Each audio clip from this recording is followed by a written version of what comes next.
말씀을 보는 시간입니다.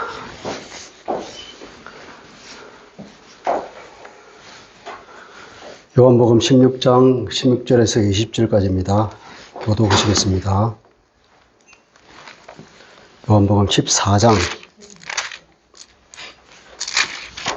안 띄워주시나요? 혹시? 띄워주시나요? 아니, 안.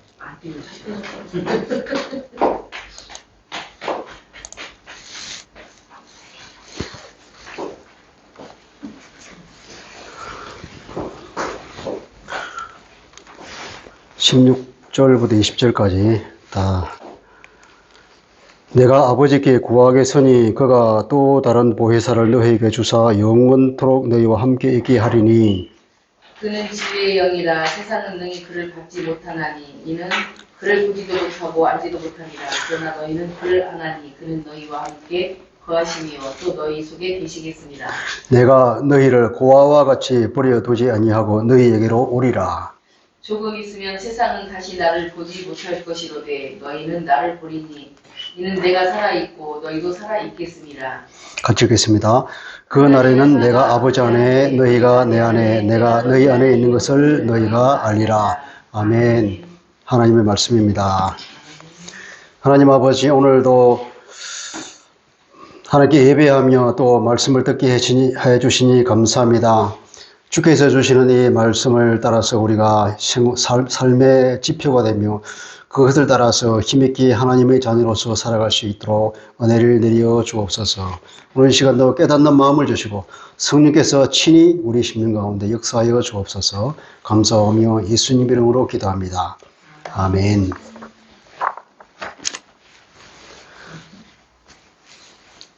혹시 멘토라는 얘기를 들어보셨어요? 멘토. 멘토라는 말이 우리나라에서 알려지기 시작한 지가 아마 한 30년 된 것 같은데, 이 멘토가 무슨 뜻이죠? 이끌어주는 사람? 이끌어준 사람. 도와주는 사람? 멘토는 원래 사람 이름입니다.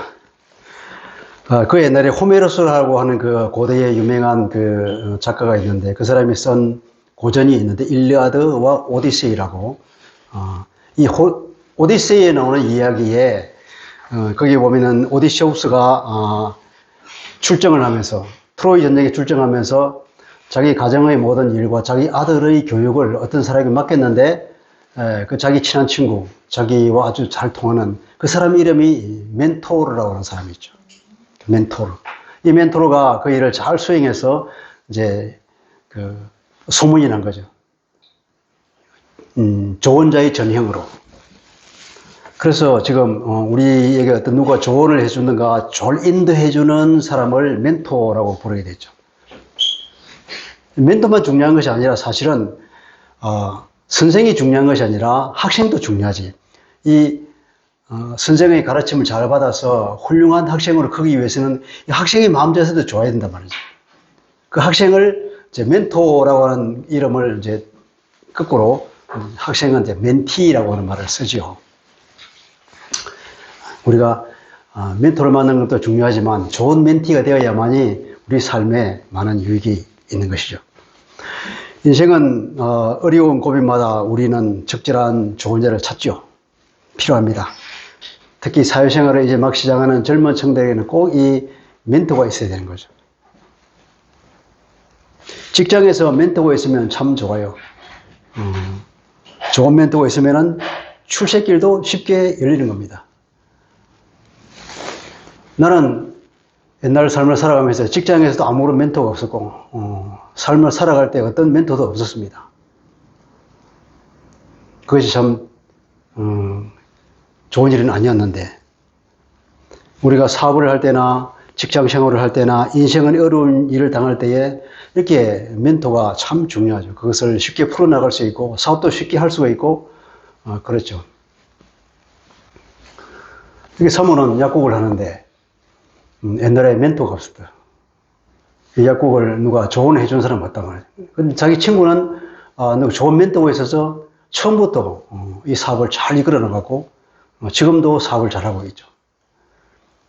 근데 이 사람은 오랫동안 실패와 실패를 거듭한 끝에 값비싼 대가를 치르고 지금에야 제대로 사업을 하는 것을 보게 됩니다. 그만큼 이 멘토라는 것이 중요한 이제 우리 인생에서. 근데 우리가 이 멘토가 하나가 필요한 것이 아니라 각 사업마다 고난이 있을 때마다 각 분야의 전문가가 필요한데 그분들이 도움을 필요로 하죠. 여러분에게 좋은 멘토가 있습니까? 멘토가 몇 명이나 있어요? 좋은 일입니다. 오디세우스는 트로이 전쟁에 출정하면서 그 아들에게 멘토를 붙여주셨는데 우리 주님은 하늘나라로 승천하시면서 우리에게 성령님을 보내주셨습니다. 목사님 멘토라고 좋아가지고. 할렐루야. 그래서 저렇게 된 거야? 그래서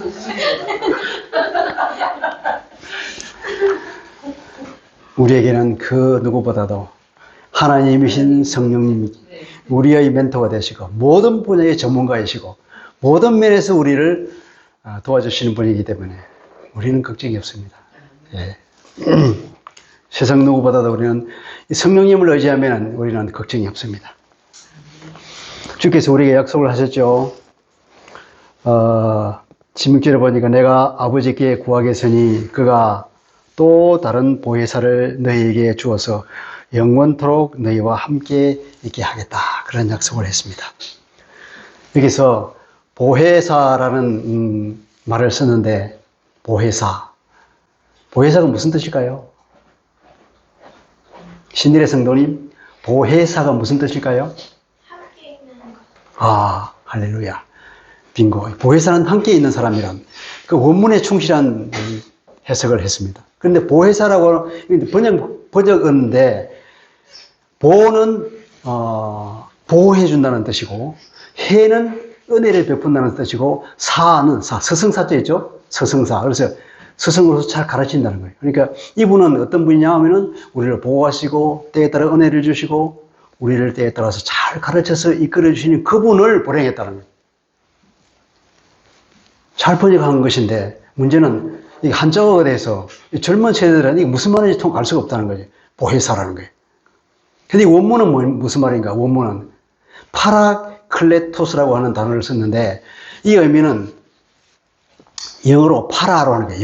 영어 어문을 볼 때 파라라는 것은 옆에 하는 거죠. 곁에, 주위에. 파라클레토스. 클레오라고 하는 말을 쓰는 건데 클레오는 영어로 콜, 부르다는 거죠. 그러니까 옆에서 부르다. 그러니까 옆에 있어주는 사람.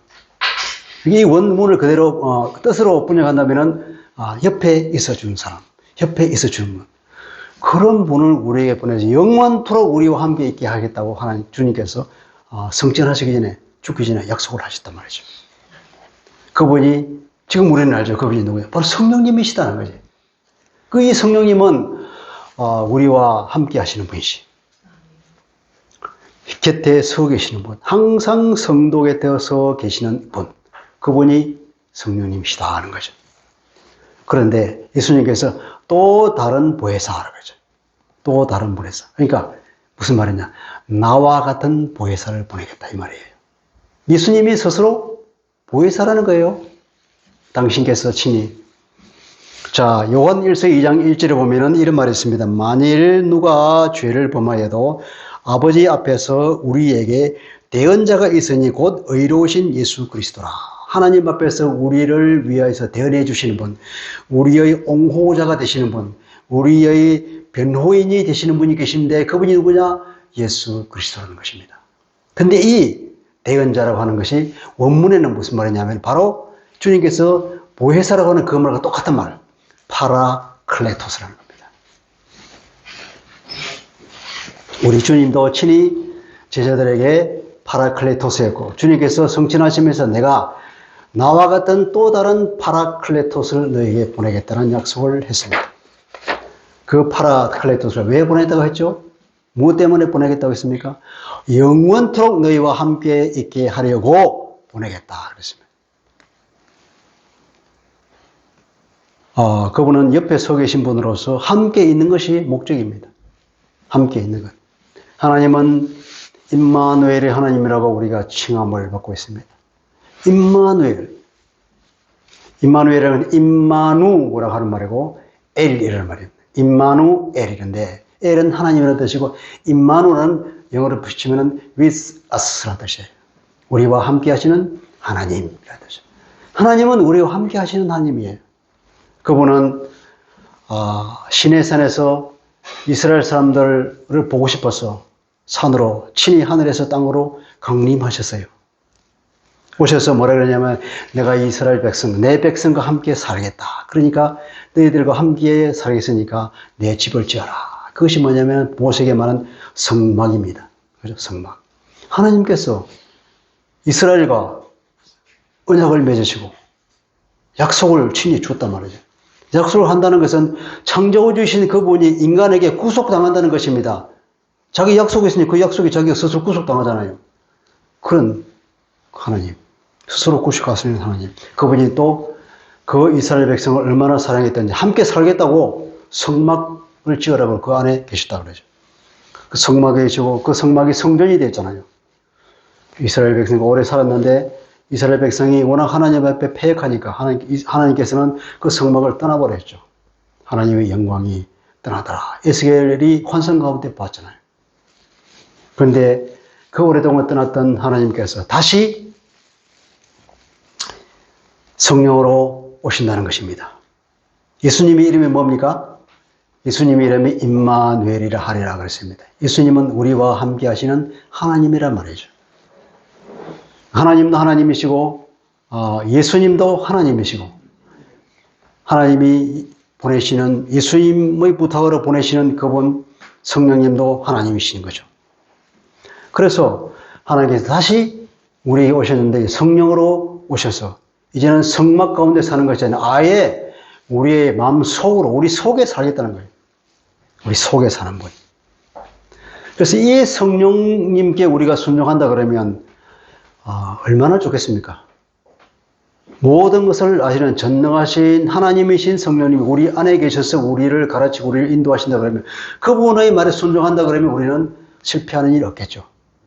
우리의 하는 일 모든 것에 늘 성공할 것입니다. 우리가 바로 인생을 살아가면서 바로 이런 운동을 해야 되지 않을까 나는 그렇게 생각합니다. 이 운동 이름을 뭐로 붙일까요? 성령 동행운동? 어쨌든 성령님께 우리는 잘 인도받는, 말하자면 이 멘토로도 중요하지만 우리가 좋은 멘티가 되는 운동, 좋은 멘티 되기, 이 운동을 우리가 살아가면서 끝까지 이 운동을 해야 된다는 거죠. 이것이 우리의 삶의 궁극적인 목표가 되어야 될 줄 믿습니다.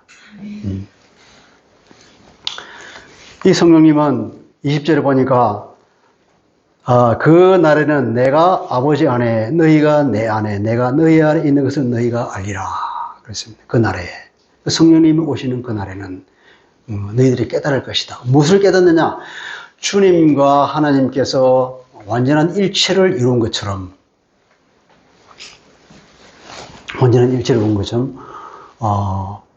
우리와 주님이 그 일체를 이룬다는, 그 연합을 이룬다는 것을 너희들이 깨달을 것이다 그랬죠.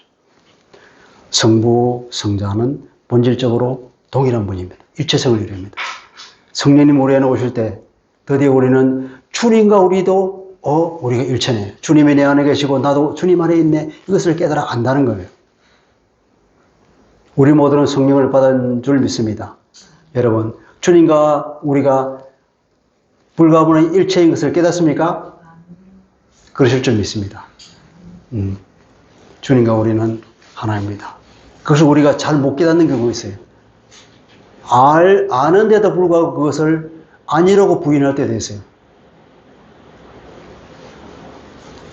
우리가 교회를 50번 예배를 드린다고 이게 자체, 이게 그냥 되는 일이 아니에요. 성령님께서 우리 안에 계시기 때문에 우리가 예배를 드리는 것입니다. 성령님이 안 계시는 사람 예배에 나옵니까? 절대로 예배에 나올 수 없습니다. 아무리 예배에 나오라고 보내도 안 와요. 왜 그렇습니까? 그 안에는 성령이 안 계셔서 그런 거예요.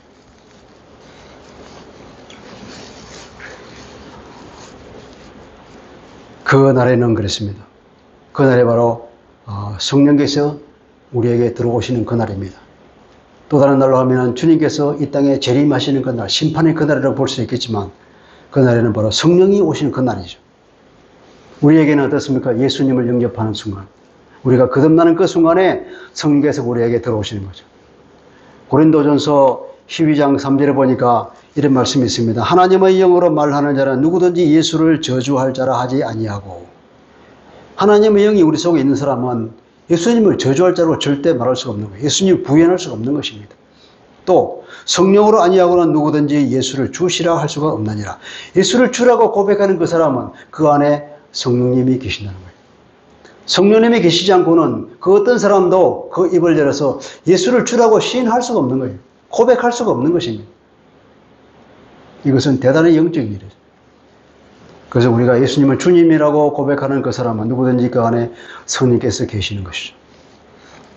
그런데 이 주님의 약속이 언제 성취가 됐죠? 성취가 됐습니다. 사도행전 2장에 보면은 성령께서 이 땅에 처음으로 내려오는 것이 나와요. 그죠? 한 120명 정도의 성도들이 주께서 명하신 대로 간절히 기도했더니 하늘에서 강한 바람 같은 것이 소리가 나면서 각 사람 위에 불의 혀 같은 것이 떨어지면서 방언으로 하나님의 일을 말하기 시작했다. 그때는 외국어였죠. 외국어 방언을 말했다는 거예요. 그러니까 주변에 그 명절에 온 세계에서 몰려든 유대인들이 각자 자기 나라에서 쓰는 그 언어로 하나님의 놀라운 일을 말하는 걸 보고 깜짝 놀랐다고 그러잖아요. 그렇게 그날을 기해서, 그날에 성령 강림절인데 그날부터 성령께서 이 땅에 오시고 예수를 믿는 모든 사람들은 바로 성령님이 우리 심령 가운데 들어오는 일이 생겼다는 거죠. 할렐루야. 놀라운 일이 생긴 겁니다.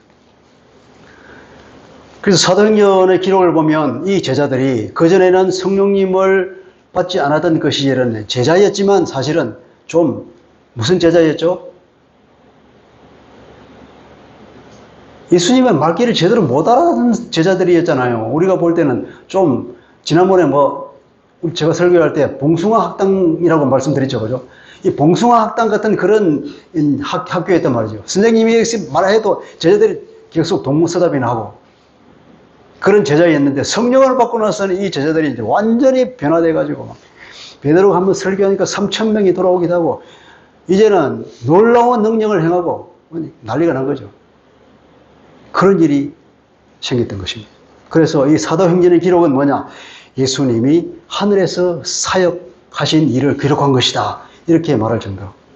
이제 예수님 하늘로 올라가시고 제자들과 함께 있었던 그때를 지나서 하늘에서 이제 제자들을 어떻게 성령이라는 이름으로 주님께서 제자들의 마음속에 있음으로써 옛날보다 더 파워풀하게 더 능력 있게 일하셨던 거죠. 그래서 그 제자를 통해서 엄청난 일을 하였던 것입니다. 그래서 특별히 사도 바울을 통해서 그 당시로 보면은 세계 복음화가 일단락 되어버린 거죠. 그게 사도행전 이야기입니다. 그렇게 놀라운 일을 내겠습니다. 이 말은 바다 주님께서 마태복음 28장 27절에 한 그 내용이 성취된 거죠. 너희는 가서 모든 족속으로 제자를 삼아 아버지와 아들과 성령의 이름으로 세례를 주고 내가 너희에게 말한 모든 것을 가르쳐 지키게 하라. 볼지어다 내가 세상 끝날까지 항상 너희와 함께 있을지어다. 항상 함께 있겠다고는 주님의 그 약속이 이렇게 성취가 된 거죠.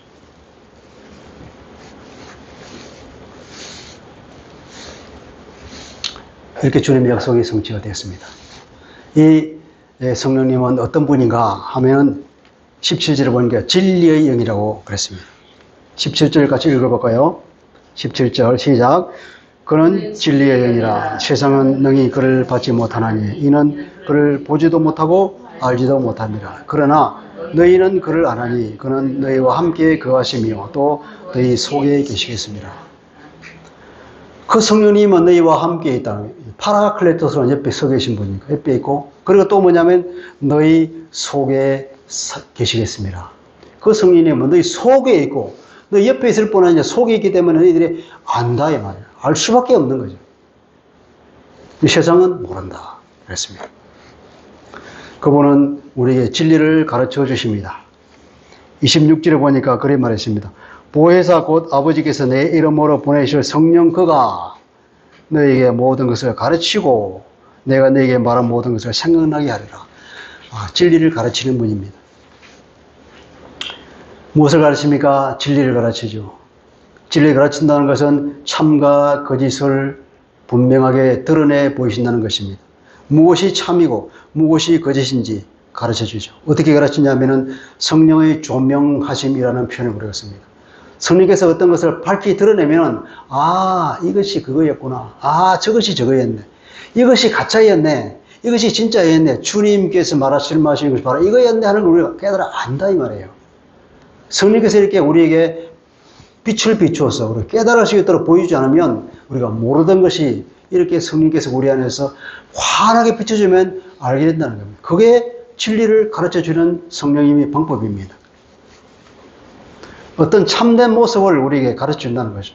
어떤 사건이 일어났으면 그 사건의 의미를 몰라요. 그런데 성령의 조명이 있으면 이것이 무슨 의미인지, 이것이 어떤 성격인지 분명하게 밝히 드러나게 된다는 거예요. 그것이 성령의 조명입니다. 그렇게 되면 우리가 이해할 수 있게 된다는 거예요. 다른 말로 하면 이해의 빛을 우리의 마음에 비춰주는 거죠. 그전에는 몰랐어. 근데 성령께서 우리가 조명을 딱 붙이니까 그 이해가 되는 거예요. 이해의 빛. 그것이 성령께서 우리에게 진리를 가르쳐주는 방법입니다. 감추어진 것을 확실하게 보여주는 거죠. 그래서 사탄의 미혹에 더 이상 속지 않게 됩니다. 사탄의 거짓말에 우리가 더 이상 안 속게 되는 거죠. 성령께서 조명해 주시면 그게 사탄이 주는 유혹이었네 알게 되는 거죠. 그렇게 우리가 성령의 조명함을 통해서 알아야 사탄의 시험에 꾀임에 넘어가지 않게 된다는 거죠. 미혹의 영이 바로 사탄이잖아요. 사람이 자기 자신을 스스로 자기를 드러내려고 하는 자는 그 안에 분명히 미혹의 영이 있는 것입니다. 왜냐하면 사탄의 종로로 살기 때문에 그렇죠. 진리이신 그리스도께서 하신 말씀이 또 생각나게 하죠. 우리가 생각나게 해서 주님께서 이렇게 말씀하셨다. 주님은 진리이신 진리라 말씀 그 자체잖아요. 그러니까 우리가 성경을 누가 썼냐면 성령님이 썼거든요. 성령의 감동함으로 썼으니까 이 성경을 우리가 읽은 성경이 생각나게 되는 거죠. 어떤 사건을 봤을 때 이런 성경이 생각나서 갑자기 길 가다가 느닷없이 이런 말이 내 머릿속도 떠올랐어. 그럼 성경 구절이 떠올랐어. 그러면 성령께서 우리가 조명해 주시는 거예요. 어떤 사건에 대한 해석의 키를 주는 것입니다. 우리가 그것을 잘 감각을 예민하게 가지면서 우리가 귀를 기울일 때에 더 성령의 인도를 잘 받게 되는 거죠. 어쨌든 요한복음 15장 26절에도 보면은 그리스도를 증거한다고 그랬습니다. 이 성령님께서는 진리이신 그리스도를 증거하죠. 왜냐하면 진리의 영이기 때문에 그렇습니다. 16장 3절을 읽어보겠습니다. 16장 3절에 보면 오직 너희에게 이 말을 아니하자.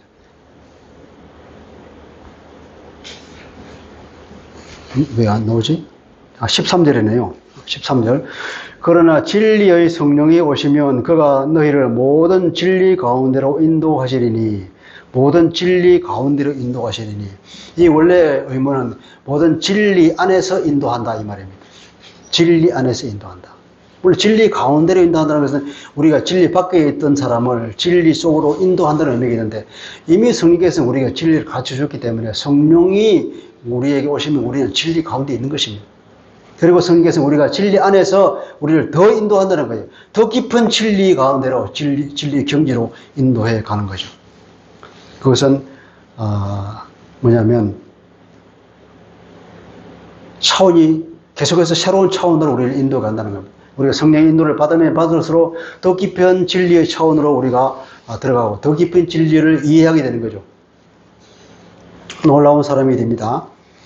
그리고 그 뒤에 보니까 그가 스스로 말하지 않고 오직 들은 것을 말하며 그리고 장래의 일을 너희에게 알리시리라 그랬습니다. 장래의 일을 너희에게 알린다는 것이 무슨 말일까요? 인도를 해주신다. 장래의 일을 너희에게 알리시리라. 장래의 일은 앞으로 올 일, what is to come, 올 일을 너희에게 알릴 것이다. 알릴 것이다는 번역이 조금 잘못됐는데 너희를 드러내 주실 것이다. 알린다 그러니까 마치 이게 우리가 이해할 때 무슨 예언을 주는구나. 이렇게 사람들이 오해를 많이 해요. 물론 이런 의미가 빠지는 의미가 아니지만 이거보다 더 큰 본질적인 의미가 뭐냐면 성령께서 앞으로 다가올 일에 대해서 우리의 이해의 폭을 넓힌다. 영어로 하면 disclose라는 거예요. 그것을 드러내 보여준다는 거예요. 어떤 일이 사건이 생겨서 이것이 하나님 안에서 성령 안에서 이것이 하나님의 계획과 뜻과 어떤 매치가 이루어지는가, 이게 그것과 관련해서 어떤 의미를 가지는가 하는 것을 성령께서 드러내는 거예요. 그동안 알리지 않은 것을. 그것을 장래일을 너에게 알리신다. 장래일을 밝혀주신다 이 말이에요. 그러니까 이것을 개개인에게 어떤 특별한 예언을 준다는 그런 의미로 해석하면 곤란해요. 이것은 하나님의,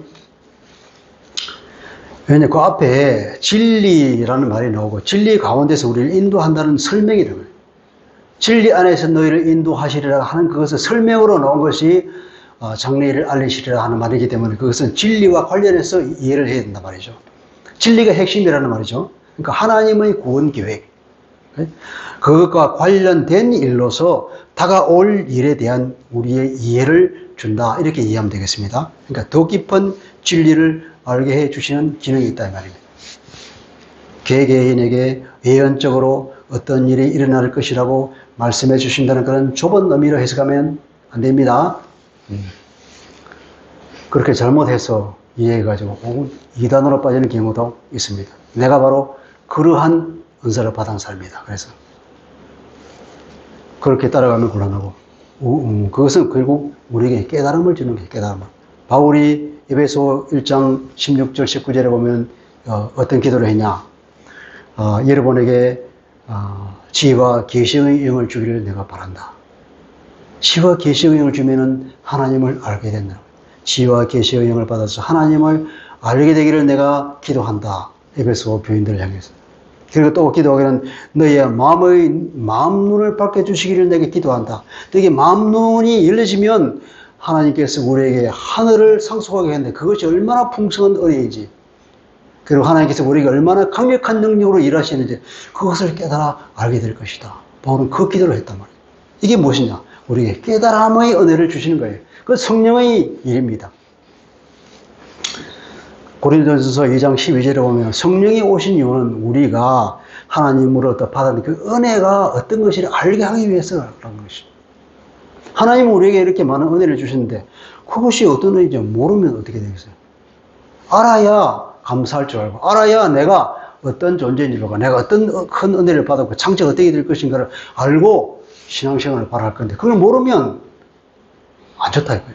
그래서 성령께서 우리가 오셔서 그것을 알게 해주시고 깨닫는 지혜를 주시고 마음 눈을 열어주시고, 이거 눈에 보이는 것만이 아니라 눈에 보이지 않는 영의 세계를 우리가 깨달아 알게 해주는 그 은혜가 성령님을 통해서 우리에게 주는 은혜라는 것이죠. 그렇게 이 성령님의 은혜는 큰 것입니다. 실로 사탄의 거짓말을, 사탄의 그 유혹과 하나님의 뜻이 선명하게 구분되도록 성령께서 우리에게 조명해 주시고 깨달음의 눈을 준다 이겁니다. 진리의 영이신 성령의 인도에 우리가 순종하게 될 때 우리가 어떤 일이 일어납니까? 우리는 거짓이 아닌 진리 안에서 행하게 된다. 요한 3세에 보니까 요한이 나의 자녀들이 진리 안에서 행한다는 소식을 듣고 나는 기쁘다 이런 말이죠. 진리 안에서 살아요. 거짓 속에서 사는 것이 아니라 참 진리 안에서 행동하는 그것이 얼마나 귀합니까? 그것이 그리스도인들의 삶이라는 거죠. 또 그렇게 되면 우리가 육체의 욕심을 이루지 않는다. 갈라디아 5장 16절 성령의 인도를 받는 사람은 육체의 소욕을 따르지 않는다. 우리가 육체의 소욕은 사단의 통로가 되기 십상이지. 항상 사단은 우리가 육체의 소욕을 통해서 역사하기 때문에. 그리고 그런 성령의 인도를 받는 사람들은 많은 열매를 맺는다. 많은 성령의 열매를 맺게 된다. 거룩한 열매. 갈라디아 5장 22절, 23절에 나와 있죠, 그죠? 그런 열매를 맺게 한다는 겁니다. 이런 성령님은 또 우리에게 어떤 선물을 주실까요? 성령님 우리에게 많은 선물을 주신다고요. 성령의 은사라는 표현이죠. 성령의 은사라고 성령의 선물이에요. 성령의 카리스. 성령에게 우리가 많은 카리스를 준다. 그것이 고린도전서 12장에 나와 있는데 지혜의 말씀. 지혜의 말씀. 하나님께서 구원 계획을 어떻게 이루실 것인가에 대한 그 큰 계획을 우리에게 밝혀주는 그것이 지혜의 말씀이라는 거예요. 그리고 지식의 말씀. 지식의 말씀은 우리가 육적인 눈과 육적인 귀로는 깨달을 수 없는 것을 하나님께서 성경에서 우리를 밝히 보여주는 거예요. 이 사람이 어떤 고통 가운데 있는 것이 우리가 알게 됩니다. 이 사람이 어떤 어려움 가운데 있는지를, 어떤 문제 가운데 있는지를 우리가 알려주는 거예요. 이 사람이 어떤 사람인지 알려주는 거예요. 그러면 그 사람을 어떻게 잘 도울 수 있을지, 그 사람에 대해서 어떻게 기도해야 될 것인지, 그걸 성령께서 우리에게 가르쳐주는 그것이 진리의 말씀이라는 거예요. 지식의 말씀이라는 거예요. 또 믿음이 부족할 때, 큰 믿음이 필요할 때, 시련이 닥칠 때 우리에게 믿음을 주는 그런 은사가 있다는 거예요. 그것뿐입니까? 우리가 기도할 때에, 안수할 때면 그 질병이 떠나가는 역사가 일어납니다.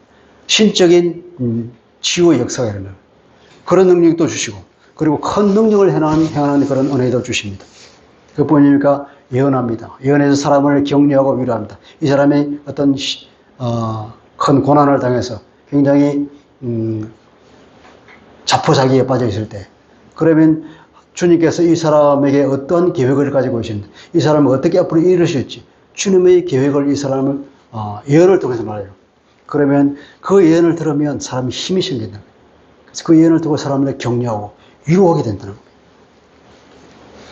그리고 영적인 분별력을 줍니다. 이 사람은 사탄에 잡혀있는 사람이구나. 이 사람은 성령의 사람이구나. 이것을 분별해서 알 수 있도록. 그러면 그 사탄에 잡혀있는 사람한테 우리가 속지 않게 되죠. 제일 흔한 것이 방언이지 않습니까? 방언에다가 그 방언을 또 통역하는 은사도 있죠. 방언을 통역하면 그것이 예언이 되죠. 그런 많은 선물도 주셔서 우리가 하나님의 일을 할 수 있도록 우리가 능력을 주시는 것입니다. 그것은 주님의 뜻대로 각 사람에게 나누어 주신다 그랬습니다. 이것은 교회의 유익을 위해서 주는 겁니다. 이것을 통해서 우리는 복음 전파의 사역을 효율적으로 잘 할 수 있겠죠. 요한복음 20장 22절에 보면 이런 말씀이 있습니다.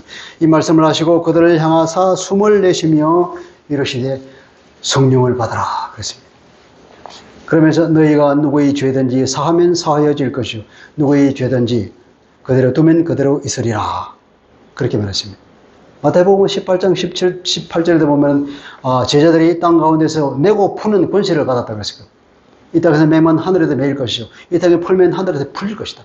내고 푸는 것이 죄를 사해 주시는 것이 우리가 제자들이 그런 일을 하는 것이 아니라 주님께서 성천하시고 난 이후에 성령을 보내주셔서 성령이 하시는 일이라는 거예요.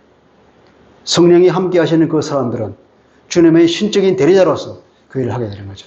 우리의 능력이 아니라 우리 안에 있는 성령께서 그런 일을 하는 거죠.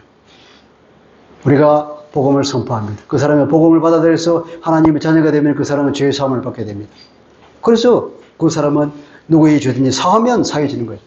그대로 두면 전도 안 해서 그 사람이 그냥 죄 가운데 죽으면 그대로 있는 거예요. 그렇죠. 이것은 성령이 그렇게 하시는 일입니다. 그것은 다시 말하면 우리가 성령을 받아서 생명 살리는 사명을 완수해야 된다 이 말입니다. 생명을 살리는 다른 말하면 재창조의 사역을 우리가 성령님과 함께 하게 되는 놀라운 영광을 우리에게 있게 된다는 거죠. 성령을 받게 되면 이러한 영광스러운 지위를 누리게 됩니다. 바로 이 성령님이 우리의 멘토로가 된다는 것입니다. 16절에 보면은 영원토록 함께 있게 하시려고 우리가 더불어서 살게 하시려고 이것은 교제를 강조하는 것입니다. 성령님이 우리와 교제하고 싶어서 우리 안에 오시고 우리 곁에 서 계시는 거죠. 그리고 주님께서는 18절에 보니까 내가 너희를 고아와 같이 버려두지 아니하고 너희를 다시 오겠다. 고아처럼 버려두지 않는다. 그리스도인들은 우리가 절대로 고아가 아닙니다. 우리가 혼자가 아니는 거예요. 어떻게 주님이 오신다는 것은 주님이 이제 이 땅에서는 십자가에서 죽고 땅에 묻혀버렸지만 성령으로 오신다 이 말이에요. 성령으로. 부활하셔서 성천해버렸잖아요. 이 땅에는 안 계셔 육체로는. 그러나 성령으로 오시기 때문에 우리가 홀로 있는 것이 아닌 것입니다. 우리가 고아의 영에 가끔 속죠. 제가 가끔 속는데 나는 너무 혼자라는 생각을 자주 해요. 이 고아의 영에 속는 거예요. 예수 믿는 사람은 절대로 혼자가 아닌 거예요. 세상 가운데서 나를 도와줄 사람이 없고 세상 가운데서 나의 세상적인 멘토가 없을 때 그렇게 느껴져. 내가 너무 혼천자구나. 내가 나를 도와줄 사람이 아무도 없구나. 내가 혼자 다 헤쳐나가야 되구나. 그런 외로움을 느끼지만 우리는 그것은 사탄이 주는 생각이라. 성령께서 우리 안에 계시게 되면 내가 있지 않냐. 그렇게 말씀하시는 음성을 들어야 되는데 우리 그 귀를 그 성령님에 대한 그 감각이 무뎌지면은 이런 오류에 빠지게 되죠. 그래서 사탄이 우리를 속여서 너는 고아야. 너는 혼자야. 그렇게 해서 자포자기에 빠지게 만들죠. 세상은 그분을 받지 못한다 그랬습니다. 왜냐하면 그분은 진리의 영이기 때문에 그렇잖아요. 사탄이 지배하는 세상은 진리의 영 앞에서 그 정체가 다 드러날 것인데 어떻게 그분을 받겠습니까? 그 정체가 다 드러날 것인데. 그러니까 세상은 그를 받지도 못하고 알지도 못한다 그랬습니다. 너희는 그를 안다 그랬죠. 왜냐? 성령께서 너희와 함께 살고 속에 살기 때문에 모를래 모를 수가 없는 거죠. 보혜사신 예수님을 알고 있는 제자들은 예수님도 보혜사라고 그랬잖아요. 또 다른 보혜사, 예수님과 같은 그런 보혜사가 오시는데 왜 모르겠습니까? 주님과 덜 살았던 그 제자들이. 이러한 성령님이 우리의 멘토이십니다. 아멘이시죠? 이 성령님이 우리 안에 내주하십니다. 우리와 동행하십니다. 우리와 교제를 나누십니다. 그런 방법으로 우리를 인도해 가시는 분이니까 이분이야말로 완벽한 멘토르죠. 나의 멘토요, 나의 하나님이요, 나의 아버지요, 나의 주님, 나의 보호자요, 나의 인도자가 아니겠습니까? 그러한 주님, 그러한 멘토인 성령님을 우리가 늘 마음에 초청하지 않겠습니까? 우리가 성령의 인도를 받는 삶을 살아야 될 것인데 이것은 아까 제가 말씀드린 우리가 좋은 멘티가 되어야 되겠죠. 좋은 멘티. 좋은 멘티가 되기 위해서는 우리가 어떻게 해야 될까요? 여기 세 가지가 나와 있습니다. 첫째는 하나님의 주님의 음성을 잘 들어야 돼요. 성령님께서 우리 안에서 말씀하시는 그 음성을 잘 들어야 된다 이 말이죠. 계시록 3장 20을 보면은 누구든지 내 음성을 듣고 문을 열면은 내가 그 안에 들어가서 그로 더불어 먹고 그는 나와 더불어 마시리라. 주님과 함께 사는 일이 생기는 거예요. 성령께서 우리 마음의 문을 두드릴 때에 그 문을 우리가 열어야 되는데 우리 마음 문을 두드리는 것은 성령님만 문을 두드리는 것이 아니라 사탄도 우리 마음의 문을 두드려야 돼요. 그런데 우리가 성령님에게 문을 열어줘야 돼요. 엉뚱하게 사탄에게 문을 열면 어떻게 되겠습니까? 완전히 이것은 망하는 길이 되는 거죠. 그러니까 구분해요. 분별을 잘 해야 되죠. 이것이 이 두드리는 소리가 성령님이 두드리는 소리인지 사탄이 두드리는 소리인지. 사탄이 두드리는 소리면 이건 예수 이름으로 그냥 쫓아버려야 되지만 성령님 우리 마음을 두드릴 때 그 문을 활짝 열고 주님을 맞이하고 주님과 더불어 살아야 돼요. 그것처럼 즐거운 일이 없는 거죠. 그래서 우리가 성령의 음성, 주님의 음성을 잘 들어야 되겠습니다. 주님의 음성 듣기 오늘 아마 예수전도단에서 이것을 활발하게 하고 있습니다. 제가 예수전도단에 가서 훈련을 받아보니까 거기서 제일 먼저 하는 것이 주님의 음성 듣기라는 거예요. 주님의 음성 듣기. 주님의 음성을 어떻게 우리에게 듣냐? 주님께서는 우리에게 삼라만상을 통해서 말씀하신다고 하더라고요. 주님이 지나가는 길을 통해서도 우리에게 메시지를 준다 이 말이에요. 떨어진 나무잎을 통해서도 우리에게 메시지를 주는 분이 성령님이세요. 그냥 옛날에는 낙엽이 떨어지는 걸 봤는데 주님께서 특별하게 그 낙엽이 떨어지는 걸 보면서 우리에게 주는 메시지가 생기면 이것이 주님께서 주시는 음성이구나. 우리가 캐치하면 되는 거예요. 친구가 너다없이 나에게 어떤 메시지를 던지면 이것이 주님께서 주신 음성이구나 이렇게 들으면 되는 거예요. 그렇게 우리가 주님의 음성을 듣기 위해서 귀를 기울여야만이 그 음성을 들을 수 있는 것이지 귀를 안 기울이면 그냥 스쳐가는 바람처럼 그냥 지나가는 낙엽처럼 끝나버리는 거죠. 우리가 이걸 귀를 쫑긋 세울 때 우리의 감각을 예민하게 할 때만이 들을 수 있는 음성이죠. 주님은 크게 소리 지르고 들어오시는 분이 아니에요. 왜냐하면 주님은 너무나 겸손한 분이기 때문에 하나님은 우리의 인격을 너무나 존중하시는 분이기 때문에 우리가 우리 인격을 굴복해서 주님께 우리의 마음문을 스스로 열 때만이 주님께 들어오시니 억지로 열고 들어오는 분이 절대 아니라고. 사탄은 억지로 문을 열고 들어옵니다. 무당들을 보십시오. 무당신을 보는 걸 보면 그 무당신을 받기 싫을 때 몸부림치는 사람 속에 억지로 들어가잖아요. 주님은 우리가 마음문을 활짝 열고 온 인격을 다해서 주님께 귀를 기울일 때 그때만이 우리가 주님의 음성을 들을 수가 있습니다. 그리고 우리는 주님을 묵상해야 될 것입니다. 주님을 묵상합시다. 주님의 말씀을 묵상합시다. 그때에 그리스도를 묵상할 때에만이 주님의 음성을 들을 수가 있죠. 그리고 우리는 이 묵상하기 위해서는 어떻게 해야 됩니까? 주님을 초청하는 행위를 우리가 의도적으로, 의식적으로 해야 됩니다. 주님을 초청합니다. 그리고 성령님을 인정해야 돼요. 성령님 우리가 100% 우리의 마음으로, 우리 인격적으로 인정하지 않으면 성령님은 우리 안에서 일하시지 않습니다. 왜냐하면 그분은 너무나 겸손한 분이기 때문에. 우리의 인격을 100% 존중하기 때문에 그렇죠. 그리고 우리는 성령님께 친히 물어야 됩니다. 성령님께 묻지 않으면 말씀해 주시지 않는다고 합니다. 성령님께 간구해야 됩니다. 우리가 자녀가 있는데 자녀가 아빠한테, 엄마한테 계속 와서 뭔가 요구를 해야지. 요구를 안 하면 너무나 서운하지. 아빠가 뭐 생일 선물을 준비해 놨는데 이 자녀가 있다가 너무, 그래서 가난한 우리 집에 내가 아빠한테 선물을 요구하는 것이 너무 부담스럽지 않을까. 그렇게 해서 아빠한테 선물을 요구하지 않으면, 한편으로는 대견해 가지만 그것은 부모의 마음을 아프게 만드는 자녀지. 우리가 하나님께 간구해야 됩니다. 우리가 너무 황송해서, 너무 미안해서 기도하지 않는다는 그런 생각은 맞지 않는 것입니다.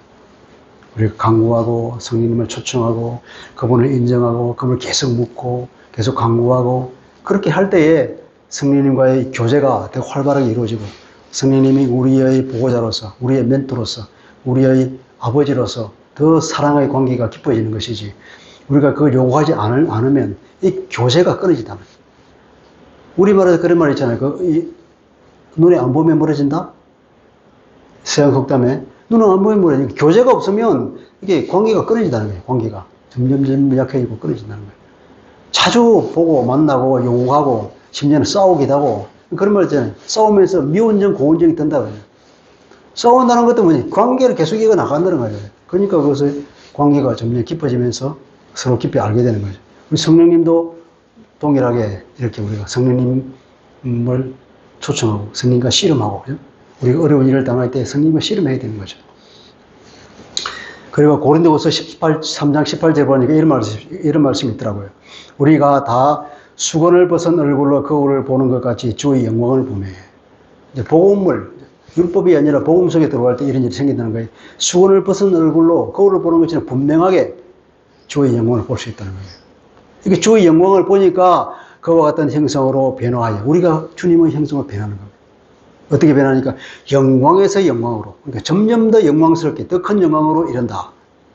이것은 곧 주의 영으로 말미암습니다. 이것은 성령으로 되는 일이다. 그 성령으로 되는 일이 어떻게 됩니까? 우리가 주의 영광을 볼 때에 이런 일이 생기는 거죠. 주의 영광을 계속 보는 거예요. 우리가 누구를 바라봐야 되겠습니까? 주님을 바라보는 겁니다. 그 영광스러운 주님을 바라볼 때에 우리가 주의 음성을 듣게 되고 주의 인도를 잘 받을 수 있는 것입니다.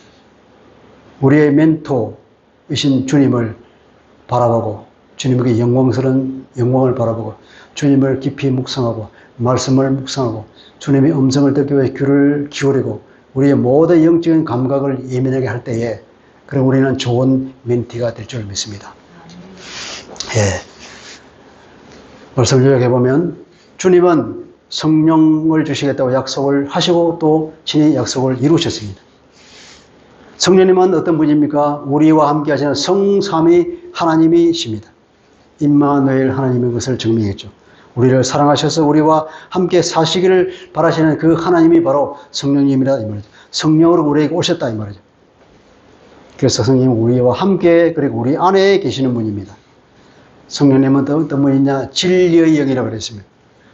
우리에게 조명의 빛을 비추고 이해의 빛을 비추어서 어떤 사건의 실체를 분명히 드러내서 우리로 하여금 깨닫게 하시고 사탄에게 속지 않도록 하시는 분입니다. 그리고 진리이신 그리스도를 또한 증거하십니다. 거짓을 밝혀내서 진리만을 쫓게 만들고 우리가 진리 안에서 행동하도록 이끄시는 분이 성령님이십니다. 그래서 이 성령님 우리의 좋은 멘토, 우리의 완벽한 멘토가 되십니다. 우리는 결코 혼자가 아니라는 것을 알아야 됩니다. 성령님께서 내 안에 오시고 나와 동행하시고 나와 교제를 나누면서 우리를 이끌어가기 때문에 그렇습니다. 하나님이신 성령께서 우리가 멘토가 되신다는 사실을 우리가 깊이 깨달았으면 좋겠습니다. 우리가 사사기를 지난번에 잠깐 봤잖아요. 사사기 시절에는 레위인이 그 역할을 하지 못했어. 레위인이 타락해서. 그렇게 말씀이 제대로 이스라엘 사람들에게 가르쳐주지 않았다는 거예요. 말씀이 없으니까, 성령님이신 말씀이 없으니까 그들이 어떻게 살았느냐? 스스로 자기 생각에 따라서 살았다. 사사기 보면은 여러 번 나오는 말씀이 각자가 자기 소견에 옳은 대로 살았다. 자기 생각대로 살았다는 거예요. 말씀이 아니라 자기 생각대로 사니까 실패할 수밖에 없었죠. 사사기는 이스라엘 사람들이 부끄러운 역사입니다. 실패한 역사죠. 우리도 마찬가지로 내 생각대로 살면 성령의 생각과 말씀에 따라서 이끌리지 않고 내 생각대로 살면 어떻게 되냐. 그 사사기 이스라엘 사람들은 실패한 인생을 살게 될 것입니다. 그것은 세상 사람들과 다르지 않은 사람이죠. 세상 사람들은 자기 지식에만 의지합니다.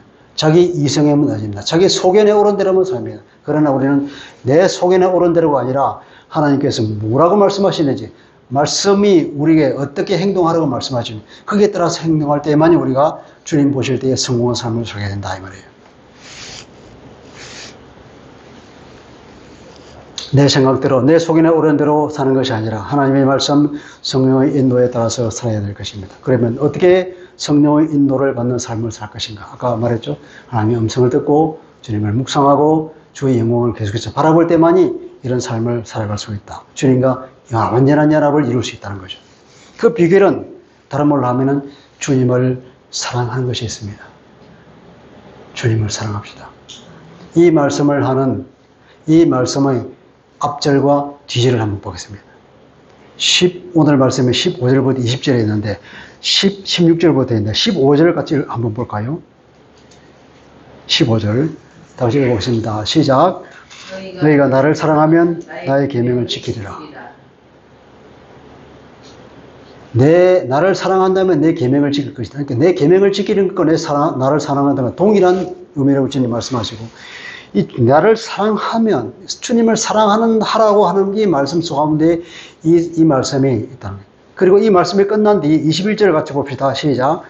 나의 계명을 지키는 자라야 나를 사랑하는 자니라. 나를 사랑하는 자는 내 아버지께 사랑을 받을 것이요 나도 그를 사랑하여 그에게 나를 나타내리라.